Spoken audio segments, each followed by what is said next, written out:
quiero preguntarle a usted, diputado, ¿dónde enfocaría la atención en una serie de medidas? Faltará, por supuesto, pero usted como economista, ¿dónde cree que tenemos que apretar más, dado que se viene una crisis que va a estar todavía más dura? Lo dicen los economistas, lo dicen los expertos, se viene lo peor de la tormenta. ¿Dónde hay que apretar más veces el botón de nuestra estrategia económica, diputado? Mira, Claudia, tú has hecho un resumen cabal de lo que ha sucedido. Yo le añadiría un punto más que habló el presidente, la lucha contra la pandemia. Cuando se asumió el gobierno, habían dos objetivos y por tanto dos pilares para levantar el pueblo, levantar al país. Lucha contra la pandemia, recordemos que cuando asume Luis Arce, estábamos atravesando una segunda pandemia y él encabeza las gestiones para traer las vacunas en persona y a partir de aquello se empieza a generar mayor actividad, es decir, dejar de encerrarnos simplemente por lo que nos decían, quédate en casa, sino más bien traer vacunas, traer medicamentos, insumos, para que la población pueda tener esto a su disposición de manera gratuita. Ese es un primer elemento. A partir de aquello, bajando esa letalidad del 6 al 0,1, ya las actividades se pueden desarrollar de mejor manera, me refiero a las actividades económicas. Los mercados abren, demanda, oferta, en fin, pero también las actividades deportivas, culturales, hasta de entretenimiento, ya se hacen más plausibles y la gente va de a poco viendo esto y por tanto se genera un contexto de certidumbre.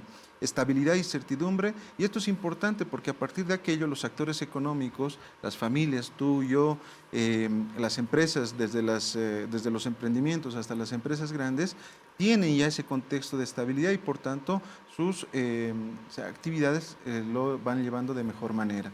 Este es un primer elemento para entender el contexto en el que ha hablado el presidente, con los datos, el crecimiento de una caída abrupta que tuvimos el 2020, ahora con crecimiento, la tasa de desempleo disminuyendo, en fin, varios aspectos, pero sin duda, yendo a tu pregunta, el énfasis de todo esto es el tema productivo. Estamos atravesando una crisis que está golpeando a los diferentes países en todo el mundo, que se conoce como estanflación, estancamiento con inflación. La mayor parte de los países no están generando los mismos niveles de producción de hace años atrás y acompañado a esto hay unas presiones inflacionarias, sobre todo en dos rubros, la parte de combustibles y la parte de alimentos. Cada semana, cada 2 semanas están incrementándose los productos a nivel internacional en esos rubros específicamente, pero eso no sucede acá. Y ese es el contexto de estabilidad que mencionaba hace un momento. Tal vez está cantando a victoria muy pronto porque yo me imagino que con estos conflictos, este paro en Santa Cruz, con amenazas en algunas otras regiones con menos fuerza, más debilitadas, pero amenazas que mañana pueden cumplirse, podemos poner en riesgo estos datos, estas coordenadas en la economía. Tenemos el tamaño de la economía que tenemos y me da la sensación de que tirar mucho del conflicto, jalar, extender el conflicto, puede repercutir ya en serio en las cifras económicas. Desde luego que ¿Qué sí. tanto riesgo ve, Omar? Desde luego que sí. Simplemente para terminar la idea Sí, anterior, el botón que tenemos que apretar, tú decías, ¿qué botón hay que apretar para la crisis así es. que se avecina y la crisis en realidad que estamos atravesando? Es el tema productivo.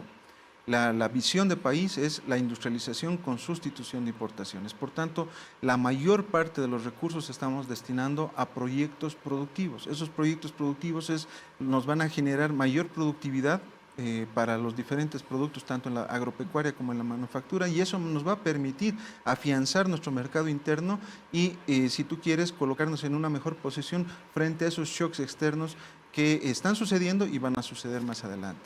En cuanto a lo que tú decías. Antes de eso, Sí, diputado, quiero subrayar la urgencia como planeta, pero como región y en particular como país, de asegurar la producción de nuestros alimentos, porque creo, porque lo desprendo de una entrevista con un alto representante del Banco Mundial, el énfasis en la producción, en la protección de nuestros alimentos, no solamente como país, sino como región. Es un dato de esa entrevista que me ha quedado y que espero que lo tengan claro en el gobierno y en sus debates también en la Asamblea. Sin lugar a dudas, querida Claudia, y precisamente el día de ayer el presidente hablaba de dos aspectos fundamentales en cuanto al tema productivo, y por eso es que quería hacer mención de estos datos. Ayer había señalado de que las exportaciones están volviendo a crecer y están rompiendo récords. Nos vamos a quedar ahí, por favor, vamos a acercarnos con la cámara. Este es un elemento importante. Sí, ahí las está. Exportaciones ya han superado los 10.600 millones de dólares, un 32% más que el año pasado. Esto es algo fundamental. ¿Qué rubros son? Ahí tenemos el cuadrito congelado ya. Y acá voy con los rubros. Esto es lo importante y está relacionado a lo que tú mencionabas. En este momento, el 50% de nuestras exportaciones corresponden a la parte de la industria manufacturera. Ejemplo, diputado. El tema del procesamiento de productos, ya sea de la parte agroindustrial, por ejemplo, el tema de productos cárnicos, el tema de telas, cueros, textiles, en fin, diferentes tipos de manufacturas. Pero también la parte agropecuaria es algo fundamental. Si sumamos ambos rubros, estamos hablando de que la mayor parte de las exportaciones en este momento se están concentrando en la parte productiva. Y dentro de esto, lo que tú señalas, la visión y la política que estamos manejando es la soberanía la soberanía alimentaria, pero también el de producir nuestros alimentos, el de que podamos distribuirlos, pero también a un precio justo. Esto es algo importante. Por eso hace un momento hablaba de incrementar la productividad, y uno de los elementos que hace nuestro presidente es precisamente aquello, la seguridad con soberanía alimentaria, para que no tengamos esas dificultades que tú mencionabas hace un momento.